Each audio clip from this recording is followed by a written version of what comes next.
ইয়াউমা ইয়াজআলুল উইলদানা শিবা, এমন কঠিন ভয়াবহ অবস্থা হবে, শিশুরা পর্যন্ত ভয়ে বিদ্ধ হয়ে যাবে। শিশু যুবক, এই যুবক টকবকে যুবক শিশু সেদিন উইলদান শিবা বিদ্ধ হয়ে যাবে ভয়ে।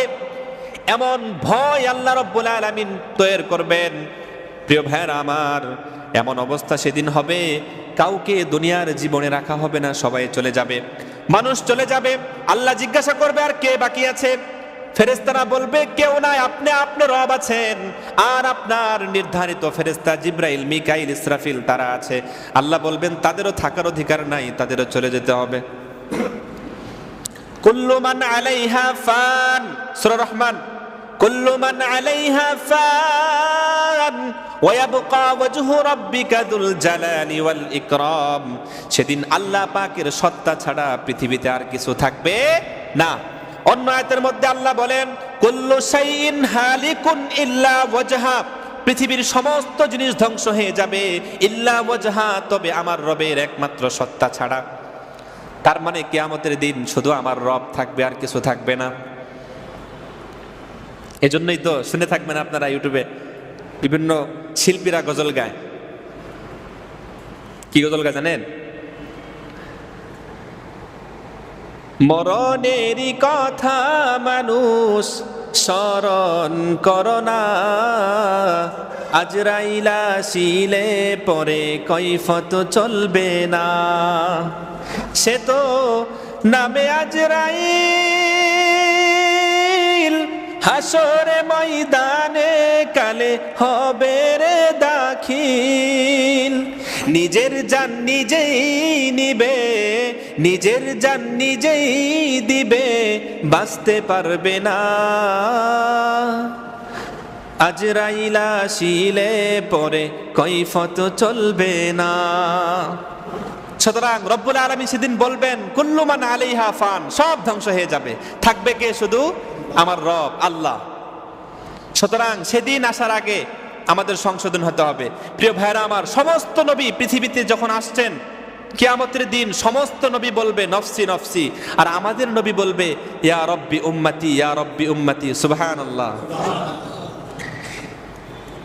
হযরতে মিকদাদ রাদিয়াল্লাহু আনহু থেকে বর্ণিত, হাসরের ময়দানে প্রত্যেকটা পাপী বান্দা তার অপরাধ অনুযায়ী, পাপ অনুযায়ী ঘামের মধ্যে থাকবে। যার যত বেশি পাপ সে তত ঘামের মধ্যে থাকবে। হাদিসের মধ্যে এসেছে, নবী করিম সাল্লাল্লাহু আলাইহি ওয়াসাল্লাম বলেছেন, অপরাধী ব্যক্তির পাপ যে পরিমাণ হবে, কোন ব্যক্তি হাঁটু পরিমাণ থাকবে, রুকবাতাইন কাবাতাইন, বলছে হাঁটু পরিমাণ জলে থাকবে ঘামের মধ্যে, বলছে কোমর পর্যন্ত থাকবে। হাদিসের মধ্যে নবীজি বলেন নাক পর্যন্ত থাকবে, কান পর্যন্ত থাকবে, ঘামের মধ্যে সাঁতরাতে থাকবে। এই পরিস্থিতিতে জাহান্নামবাসীরা পাপী অপরাধীদেরকে বের করে আমাদেরকে হয়তো জাহান্নামে দিয়ে দেখ, না হলে অন্য কোনো কিছু করুক।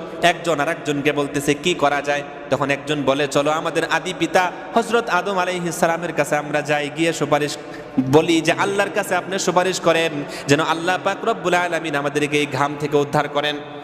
সকলেই হযরতে আদম আলাইহিস সালামের কাছে গিয়ে বলবে আনতা আবুল বাশার খলাকাকাল্লাহু বিয়াদিহি ওয়া নাফাখা ফীকা মিন রূহিহি ওয়া আমারাল মালাইকাতা ফাসাজাদু লাকা ইশফা' লানা ইলা রাব্বিকা আমা তারা মা নাহনু ফীহি। হযরত আদম আলাইহিস সালামের কাছে সবাই যাবে, গিয়ে বলবে আনতা আবুল বাশার, আপনি সমস্ত সৃষ্টিকুলের জাতির পিতা, সুতরাং আপনি শুধু আপনাকে আল্লাহ রাব্বুল আলামিন নিজ হাত দিয়ে সৃষ্টি করেছেন, সবাইকে সৃষ্টি করেছেন, আপনাকে নিজ কুদরতের হাত দিয়ে রব্বুল আলামিন সৃষ্টি করেছেন। এমনকি ওয়ানাফাখা ফীকা, আপনার মধ্যে রূহ ফুঁকে দিয়েছেন। ফেরেশতাদেরকে রব্বুল আলামিন আদেশ করেছেন, সমস্ত ফেরেশতা আপনাকে সিজদা করেছে। সুতরাং আপনি ইশফা' লানা ইলা রাব্বিকা, আপনার রবের নিকট আমাদের জন্য সুপারিশ করুন। আমরা খুবই ভয়ঙ্কর অবস্থাতে আছি, যেন আল্লাহ পাক এই অবস্থা থেকে আমাদেরকে উদ্ধার করেন। হযরত আদম আলাইহিস সালাম বলবেন রব্বুল আলামিন আমাকে বলেছিলেন ওয়ালা তাকরাবা হাদিহিস শাজারাতা ফাতাকুনা মিনাজ জালিমিন, হে আদম তুমি এই গাছের নিকটবর্তী যেও না, যাবে না, কিন্তু আমি ওই সাজার গাছের নিকটবর্তী, ওয়ালা তাকরাবা হাদিহি শাজার, আমি শাজারের কাছে গিয়েছিলাম, গাছের নিকটবর্তী গিয়ে আমি ফল খেয়েছিলাম, সুতরাং আমি অপরাধী, আমি নিজেকে অপরাধী মনে করতেছি। আর আজকে আল্লাহ রাব্বুল আলামিন এত রাগান্বিত হয়েছেন, ইতিপূর্বে এর থেকে রাগান্বিত বেশি আর কখনো হন নাই। সুতরাং আমি বলতে পারবো না তোমরা চলে যাও পৃথিবীর জমিনে সর্বপ্রথম নবী নূহ আলাইহিস সালামের কাছে। সমস্ত পাপীরা নূহ আলাইহিস সালামের কাছে চলে যাবেন, গিয়ে বলবেন, ইয়া নূহ আনতা আউয়ালুর রাসূলি ইলা আহলিল আরদি, হে নূহ নবী, আপনি পৃথিবীবাসীর জন্য জমিনের উপর সর্বপ্রথম নবী, আপনি আমাদের জন্য সুপারিশ করুন। হযরত নূহ আলাইহিস সালাম বলবেন, আল্লাহ পাক রব্বুল আলামিন আমাকে দোয়া করার জন্য সুযোগ দিয়েছিলেন, আমি দোয়া করার সুযোগ পেয়েছিলাম, কিন্তু আমি দোয়া করেছিলাম ওয়াকালা নূহুর রাব্বি লা তাযার আলাল আরদি মিনাল কাফিরিনা দাইয়ারা। নূহ আলাইহিস সালাম বলবেন, আমি জাতির জন্য ভালো দোয়া করি নাই, বরং জাতির জন্য বদদোয়া করেছি। আমি আল্লাহর কাছে দোয়া করেছি ওয়াকালা নূহুর রাব্বি, নূহ আলাইহিস সালাম যখন তার রবকে বলল লা তাযার আলাল আরদি মিনাল কাফিরিনা দাইয়ারা, জমিনের উপর কাফেরদের আন্ডা বাচ্চা কিচ্ছু রাখেন না, সব ধ্বংস করে দেন। নূহ আলাইহিস সালাম বলবে, আমি পারবো না, দোয়া করার সুযোগ পেয়েছিলাম কিন্তু আমি আমার কওমের জন্য বদদোয়া করেছি, আমি পারবো না, তোমরা চলে যাও হযরত ইব্রাহিম আলাইহিস সালামের কাছে। পাপী সকলেই চলে যাবে কার কাছে? ইব্রাহিম আলাইহিস সালামের কাছে, গিয়ে বলবে, ইয়া ইব্রাহিমু আনতা নাবিয়ুল্লাহ ওয়া খলিলুহু মিন আহলিল আরদি, হে ইব্রাহিম, আপনি তো আল্লাহর বন্ধু খলিল, আপনি আমাদের জন্য আল্লাহর কাছে দোয়া করেন, আমাদের অবস্থা খুবই খারাপ। হযরত ইব্রাহিম আলাইহিস সালাম বলবেন, আমি পারবো না। কেন? তিনি বলেন, ক্বালা ইব্রাহিম ইন্নী কদ কাযাবতু সালাসা কাযিবাতিন, আমি তিনটি কথা এমন বলেছিলাম, এমন কথা বলেছি, বাস্তবে আমার উদ্দেশ্য ছিল সত্য, কিন্তু বাহ্যিকভাবে সেই কথাগুলো মিথ্যা হয়ে গেছে।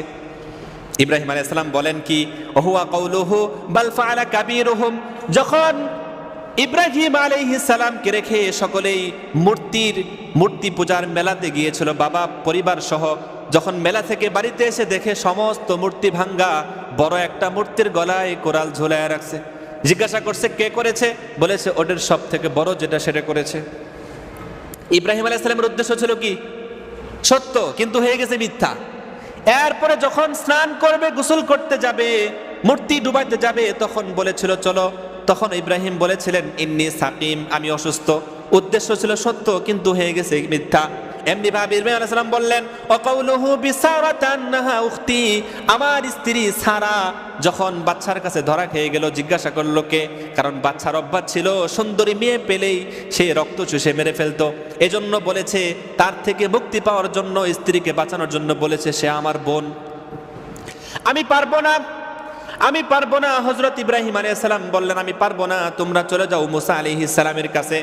অপরাধীরা সবাই মুসা আলাইহিস সালামের কাছে চলে যাবে। মুসা আলাইহিস সালাম বলবেন, আমি এক কিপ্তিকে আল্লাহর অনুমতি ছাড়া থাপ্পড় দিয়েছিলাম, এক থাপ্পড়েই সে কি হয়ে গেছে? মারা গেছে। আমি পারবো না, তোমরা চলে যাও ঈসা আলাইহিস সালামের কাছে। সমস্ত অপরাধী হাসরের ময়দানে ঘাম থেকে উদ্ধার পাওয়ার জন্য, হাবুডুবু থেকে উদ্ধার পাওয়ার জন্য হযরত ঈসা আলাইহিস সালামের কাছে চলে যাবেন, গিয়ে বলবেন, ইয়া ঈসা আনতা রাসূলুল্লাহ ওয়া কাল্লামতান নাসা ফিল মাহদি, হে ঈসা, তুমি তো আল্লাহর রাসূল এবং তুমি মানুষের সাথে কথা বলেছো এমন সময়, ওয়া কাল্লামতান নাস, যখন তুমি ফিল মাহদি দুলনার মধ্যে ছিলা, তখন তুমি মানুষকে বুঝিয়ে দিয়েছো, ক্বালা ইন্নী আব্দুল্লাহ, সুবহানাল্লাহ, আমি আল্লাহর রাসূল। দোলনাতে যখন শিশু দুলতে থাকে, তুমি দোলনার মধ্যে থাকা অবস্থায় মানুষকে বলেছো আমি আল্লাহর রাসূল। প্রিয় ভাইরা আমার, এবার হযরত ঈসা আলাইহিস সালাম বলবেন, আমি দুনিয়া থেকে চলে আসার পর মানুষ আমাকে রুহুল মাসিয়া, আমাকে কি বলেছে? আমাকে রবের সন্তান বানাইছে। আমি পারবো না, তোমরা মুহাম্মদের কাছে যাও। এবার শিখায় দেয়, মুহাম্মদ হলো সর্বশ্রেষ্ঠ নবী এবং সর্বোত্তম নবী, তাকে ওয়াদা করেছেন আল্লাহ রাব্বুল আলামিন, তিনি যদি সুপারিশ করেন তাহলে তার সুপারিশ আল্লাহ তাআলা কবুল করবেন। এবার সমস্ত অপরাধী এই জল থেকে, ঘাম থেকে, হাবুডুবু থেকে উদ্ধারের জন্য মুহাম্মদুর রাসূলুল্লাহ সাল্লাল্লাহু আলাইহি ওয়াসাল্লামের কাছে চলে যাবেন, গিয়ে বলবেন, ইয়া মুহাম্মদ, হে আল্লাহর রাসূল, আনতা রাসূলুল্লাহ, আপনি আল্লাহর নবী, ওয়া খাতামুল আম্বিয়া, এবং শেষ নবী, আপনি শুধু নবী না বরং শেষ নবী। ওয়াগফির লাকা মা তাকদ্দামা মিন যামবিকা ওয়া মা তাআখারা, রব্বুল আলামিন আপনার সামনের পিছনের সমস্ত গুনাহ মাফ করে দিয়েছেন। ইশফা লানা ইলা রাব্বিকা, সুতরাং আপনি আমাদের জন্য আপনার রবের কাছে সুপারিশ করেন, আল্লাহ পাক রব্বুল আলামিন আমাদেরকে যেন এই শাস্তি থেকে উদ্ধার করে। প্রিয় ভাইরা আমার, হযরতে জিবরাইল আলাইহিস সালাম তখন এই প্রস্তাবনা দেওয়ার পর হযরতে জিবরাইল আমিন একটা বুরাক নিয়ে আসবেন। বুরাকে উঠে নবী করিম সাল্লাল্লাহু আলাইহি ওয়াসাল্লাম আরশের নিচে গিয়ে আল্লাহর নিকট সিজদায় পড়ে যাবেন, কান্না করতে থাকবেন, ইয়া রব্বি উম্মতি। আল্লাহ রব্বুল আলামিন এক পর্যায়ে বলবেন, বন্ধু তুমি কি চাও, তোমার আরজি, তোমার সুপারিশ আমি কবুল করলাম।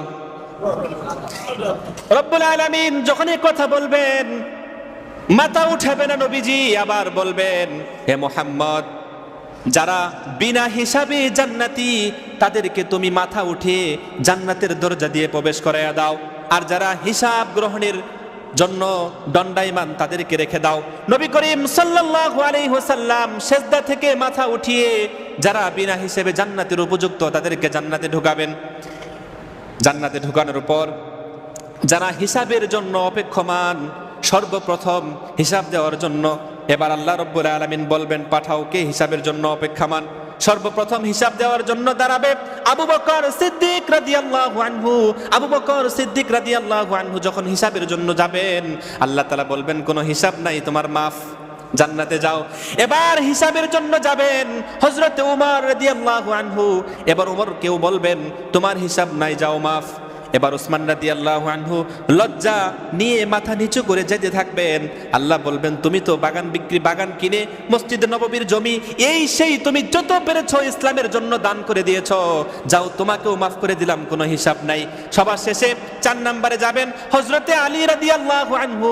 আল্লাহ রাব্বুল আলামিন বলবেন, তোমারও হিসাব নাই, তোমাকেও মাফ করে দিলাম। প্রিয় ভাইয়েরা আমার, খেলাফতে রাশেদা যাদেরকে বলা হয় 30 বছর খলিফা যারা দায়িত্ব পালন করেছেন, এছাড়া যারা হিসাবের জন্য অপেক্ষমান থাকবে তাদের জন্য আল্লাহ রাব্বুল আলামিন সূরা কাহফের মধ্যে এই আয়াতটি বলে দিলেন, ওয়াবুদিআল কিতাবু ফাতারাল মুজরিমিনা মুশফিকিনা মিম্মা ফীহি ওয়া ইয়াকুলুনা ইয়া ওয়াইলাতানা মা লিহাযাল কিতাবি লা ইউগাদিরু সাগীরাতাও ওয়ালা কাবীরাতান ইল্লা আহসাহা। কিয়ামতের ময়দানে অপরাধীদের সামনে যখন আমলনামা রাখা হবে, তারা সব আমলনামা দেখতে পারবে একেবারে সুন্দর স্বচ্ছভাবে। তারা বলতে থাকবে, ওয়ায়াকুলুনা ইয়া ওয়াইলাতানা, আফসোস করবে আর বলতে থাকবে, হাই হাই, কেমন কথা, মালি হাযাল কিতাব, এটা কেমন কিতাব, লা ইউগাদিরু সাগীরাতান, কোন ছোট কথাও ছাড়ে নাই, ওয়ালা কাবীরাতান, কোন বড় অপরাধকেও ছাড়ে নাই, লা সব কিছু লিপিবদ্ধ করে রেখেছে। রব্বুল আলামিন বলেন, ওয়াজাদু মা আমিলু হাদিরা, দুনিয়ার জীবনে যত কর্ম তারা করেছে সব কর্ম তারা এক জায়গায় একটা প্যাকেটের মধ্যে পেয়ে যাবে। আল্লাহ রাব্বুল আলামিন বলেন, ওয়ালা ইয়াজলামু রাব্বুকা ওয়ালা ইউজলামু রাব্বুকা আহাদা, কারো প্রতি কিঞ্চিত পরিমাণ সরিষার দানা পরিমাণও জুলুম করা হবে না। এরপরে আল্লাহ রাব্বুল আলামিন বলেন, যদি অপরাধীরা এ কথা বলার পর যদি অস্বীকার করে, আমরা এ কথা মানি না, এগুলো মিথ্যা, আল্লাহ তাআলা আবার বলেন, ওয়াকুল্লা ইনসানিন আলজামনাহু তায়রাহু ফি উনুকি। প্রিয় ভাইরা আমার, যখন আপনি অফিসে যান, স্কুলে যান, কলেজে যান, আপনার গলায় কি থাকে? আইডি কার্ড, ফিতা লাগানো থাকে। আল্লাহ বলেন, ওয়াকুল্লা ইনসানিন আলজামনাহু তায়রাহু ফি উনুকি, আমি তোমাদের আমলনামাগুলো আইডি কার্ডের মধ্যে গলায় ঝুলিয়ে দিব। শুধু এতটুকু না, অনুখরিজু লাহু ইয়াউমাল কিয়ামাতি, কিয়ামতের দিন আমি তা কিতাবান বের করে দিব, যা তোমার একেবারে উপযুক্ত হয়ে উন্মুক্ত হয়ে বের হবে, কোনো থাকবে না, অস্বচ্ছ থাকবে না, অস্পষ্ট থাকবে না, যে মেঘলা আকাশে চাঁদ ডুবে গেছে দেখা যায় না, এমন থাকবে না, তোমার গলায় ঝুলিয়ে দিব। এরপরে আল্লাহ তাআলা বলবেন, ইকরা, তুমি পড়ো কিতাবাকা, তোমার আমলনামা, ইকরা কিতাবাকা কাফা বিনাফসিকাল ইয়াউমা আলাইকা হাসিবা, আজকে তোমার হিসাবের জন্য তুমি নিজেই যথেষ্ট, পড়তে থাকো। প্রিয় ভাইরা আমার, হযরতে আনাস রাদিয়াল্লাহু আনহু বলেন, একদিন আমরা রাসূল সাল্লাল্লাহু আলাইহি ওয়াসাল্লামের কাছে বসা ছিলাম, এমন সময় নবীজি হেসে দিলেন। আমরা বললাম, ইয়া রাসূলুল্লাহ, ইয়া হাবিবাল্লাহ, আপনি কেন হাসলেন? নবীজি উত্তর দিলেন, হে আমার সাহাবায়ে কেরাম, আমি বান্দা, অপরাধী বান্দা এবং আল্লাহ রাব্বুল আলামিন দুইজনের মাঝে কিয়ামতের ময়দানে তর্ক বিতর্ক নিয়ে যে একটা অবস্থা তৈরি হবে, এই দৃশ্য আমার সামনে আসার পর আমি হেসে দিলাম। তখন রাসূল সাল্লাল্লাহু আলাইহি ওয়াসাল্লাম জিজ্ঞাসা করলেন, তো তোমরা কি জানো সেই অবস্থাটা কি হবে? সাহাবায়ে কেরাম বললেন, আল্লাহু ওয়া রাসূলুহু আলাম, আমরা জানি না, আল্লাহ এবং আল্লাহর রাসূলই ভালো জানেন। নবীজি সাল্লাল্লাহু আলাইহি ওয়াসাল্লাম বললেন, প্রত্যেকটা বান্দার কর্মজীবনের সব কিছু আইডি কার্ড আকারে তার গলার মধ্যে ঝুলিয়ে দেওয়া হবে, সাক্ষী হিসাবে পেশ করা হবে। কিন্তু অপরাধীরা এটাকে অস্বীকার করবে। অপরাধীরা বলবে, আমরা অন্যের সাক্ষী মানি না, এই ফায়সালা মানি না। যদি আমাদের অঙ্গ প্রত্যঙ্গ থেকে কোনো অঙ্গ প্রত্যঙ্গ সাক্ষী দেয় আমাদের এই অপরাধের ব্যাপারে, তাহলে আমরা মানতে রাজি। এবার আল্লাহ রাব্বুল আলামিন বলেন সূরা ইয়াসিনের মধ্যে, যখন অপরাধীরা মানবে না এই সমস্ত অপরাধ আল্লাহ তাআলা পেশ করার পরেও যখন অস্বীকার করবে, এই ফায়সালা মানি না, তখন আল্লাহ বলেন, আল ইয়াউমা নাখতিমু আলা আফওয়াহিহিম ওয়া তুকাল্লিমুনা আইদিহিম ওয়া তাশহাদু আরজুলুহুম বিমা কানু ইয়াকসিবুন। অপরাধীরা অস্বীকার করার পরে আমি তাদের মুখের মধ্যে মোহর মেরে দিব। তখন অবস্থা হবে এমন, আফওয়াহিহিম ওয়া তুকাল্লিমুনা আইদিহিম, আমার সাথে কথা বলবে তাদের হাত, ওয়া তাশহাদু আরজুলুহুম, তাদের পা সাক্ষী দেবে কোন জায়গায় কি কাজ করার জন্য পাকে ব্যবহার করেছে। তখন অপরাধীরা বলবে, আরে হাত, আরে আমার পা, তোমরা আমার বিপক্ষে সাক্ষী দিলা, তোমাদেরকে শাস্তি থেকে উদ্ধারের জন্য এত কিছু করলাম, আজকে তোমরা আমার বিপক্ষে সাক্ষী দিচ্ছ। এবার আল্লাহ একথা উত্তর দিচ্ছেন কোরআনের মাধ্যমে। আল্লাহ বলেন, ইয়াউমা ইহশারু আদাউল্লাহ, কিয়ামতের দিন আল্লাহর শত্রু যারা, তাদেরকে আল্লাহ রাব্বুল আলামিন একত্র করে জাহান্নামের দিকে নিয়ে যাবেন এবং প্রত্যেকটা অপরাধীকে এক এক দলে বিভক্ত করবেন। কে ঘুষখোর, কে সুদখোর, কে জুয়াখোর, কে মিথ্যাবাদী, কে জুলুমকারী, সবাইকে এক একটা দলে বিভক্ত করে পাঠাবেন এই কাতারে সিরিয়াল ধরে। ওই যে পাসপোর্ট অফিসে গেছেন, কখনো গেছেন না? সিরিয়াল কয়টা থাকে? বহু সিরিয়াল থাকে। টিকিট কাউন্টারে সিরিয়াল থাকে না? আল্লাহ বলেন, প্রত্যেকটা দলকে আমি ফায়ুহশারুন ইয়াউমা ইহশারু আদা ফাহুম ইউজাউন, প্রত্যেকটা দলকে আমি বিভক্ত করে দিব, আলাদা আলাদা সিরিয়াল মেইনটেইন করতে হবে। আল্লাহ বলেন, হাত্তা ইদা মা জাউহা শাহিদা আলাইহিম, যখন তারা জাহান্নামের নিকটবর্তী চলে আসবে, আলাইহিম সামউহুম, তখন কান তাদের বিপক্ষে সাক্ষী দিবে, ওয়া আবসারুহুম, তাদের চক্ষু বিপক্ষে সাক্ষী দিবে। আল্লাহ বলেন, ওয়া জুলুদুহুম, এমনকি তাদের ত্বক, তাদের চামড়াগুলো সেদিন তাদের বিপক্ষে সাক্ষী দিবে, বিমা কানু ইয়ামালুন, তারা যে সমস্ত কাজ করত। এবার তারা বলবে, ওয়া ক্বালু লিজুলুদিহিম, অপরাধীরা বলবে, ত্বককে বলবে, চামড়াকে বলবে, ওয়া ক্বালু লিজুলুদিহিম, তারা বলবে, আলাইনা, তোমরা আমাদের বিপক্ষে সাক্ষী দিলা। তখন এবার ত্বক উত্তরে বলবে অপরাধীদেরকে, ক্বালু আনতাকানা আল্লাহ, তারা বলবে, আল্লাহ আমাদেরকে আজকে বাক শক্তি দিয়েছেন, যেমন রব্বুল আলামিন আল্লাযী আনতাকানা আল্লাহ কুল্লা শাই, প্রত্যেকটা জিনিসকে বাক শক্তি দিয়েছেন। সুবহানাল্লাহ। সুতরাং বাক শক্তি সেদিন খুলে দিবে প্রত্যেকটা অঙ্গ প্রত্যঙ্গের। আপনি মুখে অস্বীকার করবেন, আপনার মুখের উপর মোহর মেরে দিবেন, দিয়ে অঙ্গ প্রত্যঙ্গ দিয়ে আল্লাহ সাক্ষী নেবেন। এজন্য প্রিয় ভাইরা আমার, গুনাহের এই যে কর্মকাণ্ডগুলো, এগুলো কিয়ামতের দিন আল্লাহ বিভিন্ন ভাবে আপনার সামনে, আমার সামনে উপস্থাপন করবেন যদি আমি অপরাধী হয়ে যাই। কিন্তু নবী করিম সাল্লাল্লাহু আলাইহি ওয়াসাল্লাম বলেন, হে আমার উম্মতেরা, তুমি জমিন থেকে আসমান পর্যন্ত গুনাহ করেছো, কোথাও খালি জায়গা নাই যে রহমতটা একটু ঢুকবে, কোথাও নাই, এত গুনাহ করেছো তুমি। এত কিছু পেশ করার পরেও তোমার হাত সাক্ষী দিবে, তোমার চোখ সাক্ষী দিবে, তোমার পা সাক্ষী দিবে, তোমার চামড়া পর্যন্ত তোমার বিপক্ষে সাক্ষী দিবে। এবার আল্লাহ বলেন, রে আমার বান্দা, আমি তোমাদের জন্য এমন একটা কেমিক্যাল পাউডার পাঠাইলাম, এই পাউডার কেমিক্যাল যদি তোমাদের ওই জায়গাগুলোতে, অপরাধের জায়গাগুলোতে ছিটাও, নিমিষেই সব অপরাধ শেষ। কি কেমিক্যালটা? কেমিক্যালটা কি?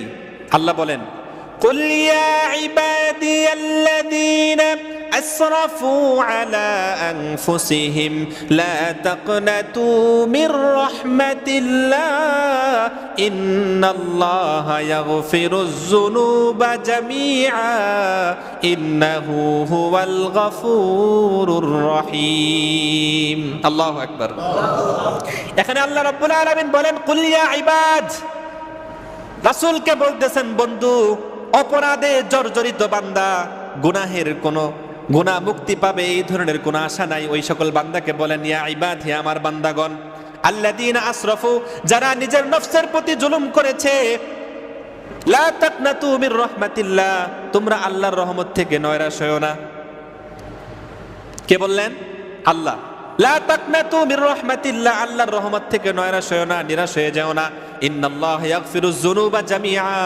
কেননা রব্বুল আলামিন সমস্ত অপরাধ পাপগুলোকে ক্ষমা করে দেন ইন্নাহু হুয়াল গফুরুর রহিম তিনি অসীম দয়াময় প্রিয় ভাইরা আমার এজন্য আমরা যে কোনো গুনাহ করি না কেন শিরকের গুনাহ চুগলখুরির গুনাহ গীবতের গুনাহ হিংসার গুনাহ পরনিন্দার গুনাহ অন্যের হক মেরে খাওয়ার গুনাহ যত গুনাহ করি না কেন কোন এক সময় নির্জনে বসে 2 রাকাত নামাজ পড়ে আল্লাহর কাছে তওবা করব কে কে প্রস্তুত আছেন নির্জনে বসে তওবা করব আল্লাহ আমাদের সবার গুনাহকে মাফ করে দেন হাত নামা